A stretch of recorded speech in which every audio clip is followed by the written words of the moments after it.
Welcome to SC Custom Designs, where we are up early. Well, early for me for a Sunday morning, anyways.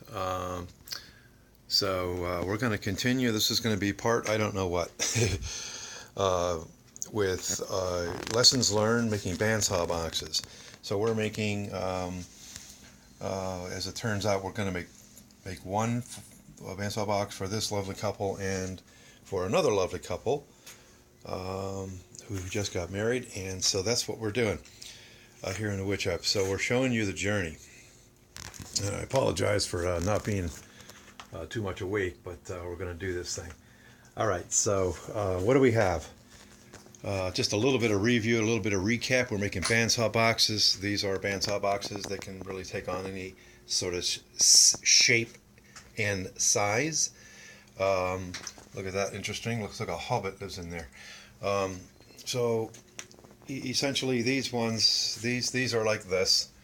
However, we went to the next level with this, and we made nested trays. I've got to do that again, like 2 more times. So essentially what we do is we take the leftover block, and I am going to try to really not shake the world on you. Some folks are telling me I'm watching this on my TV, and therefore it's really shaking. I can't, and so I don't know where they went, but basically it's the inside of, oh, here it is. It's the inside of the box, like this, right? And so instead of throwing this away, you can do this. Okay, I literally took this block, all right, and I made nested trays. They're in this clamp now. A part of your lessons learned, what happens is over time, not even a lot of time, this wood will start cracking. This is fur, 4x4 fur. It'll start cracking and falling all to pieces. That's one of the reasons why you want to make sure that when you're making your boxes, and let's go ahead and set this guy free, by the way, as we're talking. I can probably do this with one hand. And so as it's drying, meaning you cut the pieces, right? The pieces are sitting there, and I noticed one day, it's the first time I was doing this, it was the middle of the winter time too, mind you. I hear crack, crack, crack, crack. What is that? Am I cracking up? So I noticed that it was the actual wood that was doing that. Well, now it's not dead of winter. As a matter of fact, I have this device down in my shop. We can see that the humidity level is 62. The highest it was since I had this thing on for a period of time. 63. That was yesterday, Saturday, May 19, I think. Lose track of time. And we have here the low of 55. So it's 63 Fahrenheit in my shop. The highest it ever was 61. Lowest 61. 68. Highest 68. You can tell I'm not awake. This guy's awake. Mind you, he never moves. Well, he moves where I put him. Okay, so here we go. Here's an example of that cracking, my friends. Now it's not going to be an issue with the unit, okay? Doing things with one hand. It would be if I didn't glue it up. So you can see that along this knot starts a crack, okay? And now we put this piece back together again. There's a crack going here, but pretty much it's going to be stopped in its place. Okay, so we try to keep the pieces relatively close to each other so that we can assemble them back. So I do this in stages, you'll notice, okay? Now how do we do this I'm going to put you up here, okay? And I'll try to bring the piece a little bit closer. All right, so we'll set you down. And you're saying, thank you, Steve. Thank you for setting that down. Let's see here. I'm going to work about over in here, I suppose. So let's bring this unit. It's not nice. Oh, the cup of coffee. You know how important that is? Baruch atah Adonai Eloheinu melech haolam shebareh pri hagafen shel kofeh. Amen. Blessed art thou, O Lord, King of the universe, who has created, given us the coffee. I made that prayer up myself, obviously. Okay, all right. If you don't know it, I lived in Israel as a teenager for 6 years. Went to school there. That's where I actually started to learn how to work with wood, carpentry, woodworking. We had all hand tools that we used. Boy, has the clamp come a long way since 1978. These guys simply didn't exist back then. All right, so here we go. This is the bottom part, and I like to do it in stages. I, in the past, aggressively would go ahead and just glue the whole thing up. And I find that I can't keep track of things like this. See, when you're gluing it up, all the pieces, you want to make sure that you follow your grain. You go through all that trouble to cut it and to work with it. Now, at the moment, it's very obvious. You know, you can see the line. When I sand this, my friends, you're not going to see that necessarily. Okay, so now we're going to confirm that, and you can see that this one probably goes here.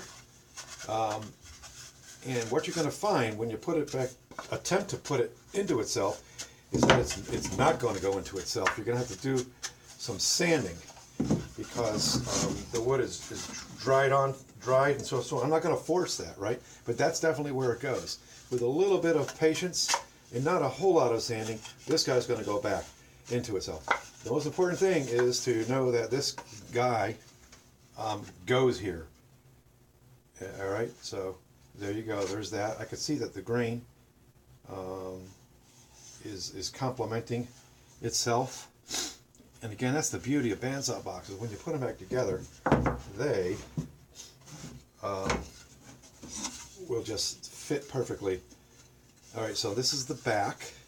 You can see that is the back. So I'm going to go ahead and go to the next levels. And look at that, my friends. Look how that goes together. All right, so I'm going to glue that on, and then I'm going to glue the top on. All right, and that's obviously the wrong way. Okay, so there we go. If there's any doubt these came from each other, though, that doubt is gone. All right, so because I've got another one glued up here, mistake that I've made in the past is, you know what I did. I had pieces everywhere, and it took me. I was making like around 7 bandsaw boxes, and they were all in different completion stages. Imagine the mess I had on my hands. Okay, so we'll leave this guy here together. We're going to come over here and grab this one. Come a little bit closer. Well, we'll move this guy out of the way.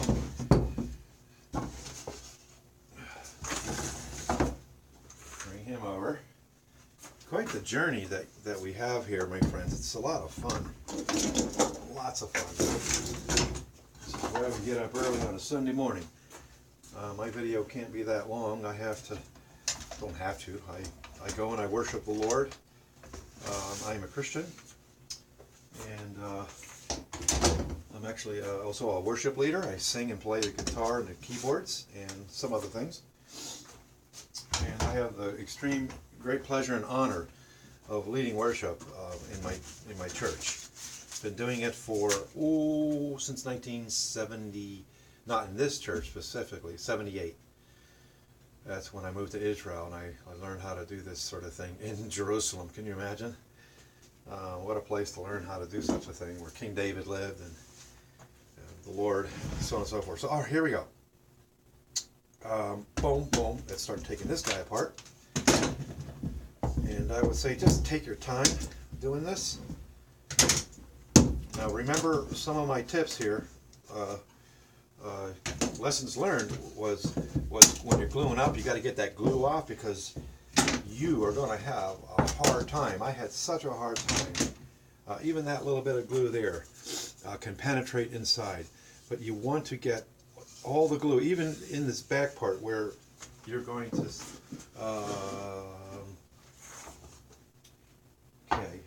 confused. Here we go.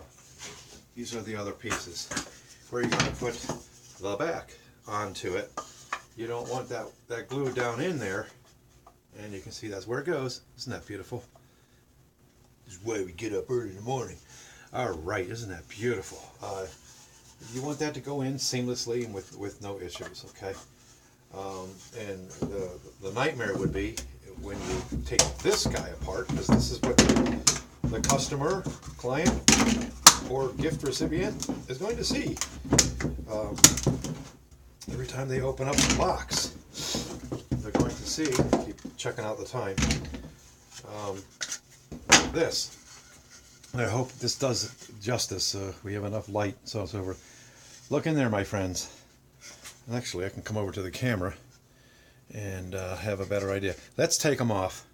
Let's take them off, because you got to see this. All right, just be careful. All right, look inside there, my friends. Oh yeah, that's just beautiful. Look at the grain, how it complements and just rolls off and joins into itself. But there's no glue in there. In the past, I would have even just a little bit of glue, or in some cases, too much glue inside, and then I would have to start scraping it away and compromising the wood and the structure of the wood, the beauty of the project. That's not where you want to go, necessarily. So, all right, now look at all the clamps that I used, and trust me, I needed more clamps.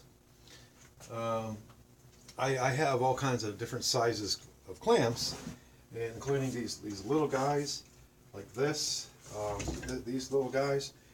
I could just double that amount, triple that amount without any exaggeration. So there you go. That's why I can only do so much. Glue up. Let's try to put this guy in and see if he'll go in. He's actually cooperating. Wow. Okay. So there you go. Now, if this were winter time, my friends, well, it wouldn't go together. It would be so dry and warped. And that's another thing. If you cut these pieces really, really thin, which I did, you could see examples down here, and I talked about that in some previous videos in this video series. They're going to crack on you. It's going to be very, very hard throughout the journey to keep it together. To glue it up, that's the wrong way. There we go. Oh, look how pretty. So that's all going to go together. All right. So where are we in this episode? I have around 9 more minutes. So I'm going to start gluing this guy, so he's good. And keep them relatively in the same neighborhood. And we're going to go ahead and glue. I'm probably not going to glue this up live because I don't want problems. And besides the fact, one of my tips is to take your piece like this up to your kitchen sink. Don't let your wife see that. And I take my sprayer and I spray out the glue in here. Okay. Amazing how that works. So I don't have to take cute little Q-tips. Here, let's gotta use one, because I did use one yesterday, a little bit, and get it out like so. That's tedious. And what's happening too, my friends, is the glue is soaking into the wood, and it's staining your wood. Okay? If that's not the effect you're going for, you don't want that to happen. And so if you glue it up, you immediately go up to the kitchen sink, spray that sucker out, and you will be pleasantly surprised. Then I go a step further, and I take my air hose. I don't know about you guys. Please leave your comments on your tips, etc. But I will then come down and basically spray that out. It pushes that glue further out, and then I'll take the Q-tip and finish cleaning it up like this. All right, and so that's my glue journey. I've had some nightmares with glue, especially, I mean, if you're working with precious wood, this is not exactly precious wood. Like this is African Paddock Not sure if I'm saying that right. Padauk, African padauk wood, very hard wood. It's expensive. Well, I mean, it's not terribly expensive, but I order it special through catalogs and online. And you don't want to have to peel that glue off of there and ruin the grain and rip up the fibers and make it look terrible. I actually made this was leftovers from a project which was a Christmas gift for my son. I made him a card game. Didn't come out exactly the way he wanted it, but I really like the way it came out. Mind you, I'm not putting my cards in there. He plays this card game, and at any rate, that was a lot of fun to make. But that's what that's left over from. I keep it and I use it for things like this, like the veneer for the top of this one. Yes, the grain is going this way, and this grain is going that way. I thought that was cool. Plus, it was the leftover piece. I really didn't have much of a choice, and I used that leftover pieces for some slides down here and for the handle. So how handsome is that, my friends? Okay. Why don't we take you off the cradle and very carefully, and we'll finish up this video. Like I said, I have to get ready. About 8 minutes, I have to start getting ready for church. So here we go. All the different. Now I'm going to be going to the next level with bandsaw boxes. I wish I could find the book that I bought, that I purchased. Maybe I'll get lucky. I don't know. Yeah, I don't know where it is. It's a book on bandsaw boxes. The author is from the Northeast. I don't know, Maine or Vermont. I don't remember.